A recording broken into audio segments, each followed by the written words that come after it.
Hi hello வணக்கம். இது உங்கள் சிவி ஜோன். ஸோ எல்லோரும் எப்படி இருக்கீங்க? இப்போ பார்த்தீங்கன்னா டிக்கெட்டு ஃபினாலோட தேர்டு டாஸ்கில் செகண்ட் ரவுண்ட் முடிஞ்சாச்சு. ஸோ ஃபர்ஸ்ட் ரவுண்டில் பார்த்தீங்கன்னா நம்மளுடைய சபரி, அரோரா, அதுக்கப்புறம் பார்த்தீங்கன்னா நம்மளுடைய திவ்யா 3 பேரும் கிளம்புறாங்க. நாங்கள் இதில் சபரி வந்துட்டு உண்மையிலேயே வந்துட்டு சுற்றும் போது ரெண்டு வாட்டி சுற்றிட்டு இருந்தார். பிக் பாஸ் கேட்கவே கிடையாது.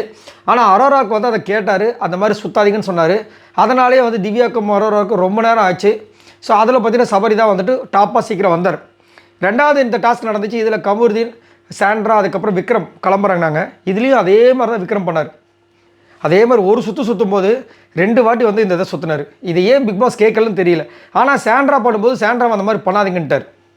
ஆனால் கமருதீன் கரெக்டாக பண்ணார், எந்த பிரச்சனையும் இல்லாமல் கரெக்டாக பண்ணார். ஆனால் ஃபஸ்ட்டு வந்துட்டு இந்த பக்கம் முடிச்சுட்டு அந்த சைடு போனது பார்த்திங்கன்னா நம்ம விக்ரம் தான். ஆனால் அதுக்கேற்ற மாதிரி கமருதீன் பார்த்திங்கன்னா கரெக்டாக பண்ணிவிட்டு அந்த சைடு போனார். ஃபஸ்ட்டு வந்து பசலை முடித்தது நம்ம விக்ரம் தான் அந்த பக்கம்.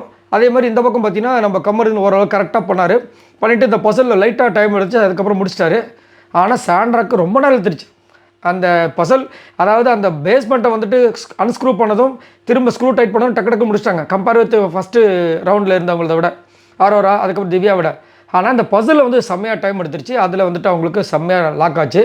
ஸோ எனக்கு தெரிஞ்சு இதில் வந்துட்டு அவர் பிக் பாஸ் எதுவுமே சொல்லாதனால தான் வந்துட்டு விக்ரமுக்கும் சபரிக்கும் தான் வந்து ஃபஸ்ட்டுன்னு ஆல்ரெடி இந்த டாஸ்க் 3ல் வந்து யார் வின்னர்னு ஆல்ரெடி உங்களுக்கு அனௌன்ஸ் பண்ணியிருப்பேன். என்னென்னா விக்ரம் சபரி தான் அதிகப்படியான பாயிண்ட் வந்திருக்காங்க. அது காரணம் என்னென்னா இவங்க ஒரு சுற்றும் போது கையில் வந்து 2 வாட்டி சுற்றிருக்காங்க.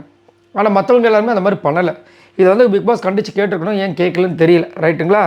ஸோ ஆனால் பக்காவாக வந்து நம்ம கமருதீன் சூப்பராக பண்ணார். எனக்கு தெரிஞ்சு கமருதீனுக்கும் ஒரு நல்ல ஒரு டைமிங் தான் இருந்திருக்குன்னு நினைக்கிறேன். ஸோ இதை பற்றி உங்களோட கருத்துக்களை சொல்லுங்கள். இதெல்லாம் வச்சு பார்க்கும்போது கண்டிப்பாக சபரியும் விக்ரமுக்கும் நிறைய பாயிண்ட்ஸ் வரும்னு சொல்லிட்டு ஒரு விஷயம் பண்ணுறாங்களோட மாதிரி தோணுது. உங்களுக்கு என்ன தோணுதுன்னு சொல்லுங்கள். பாய் நண்பர்களே.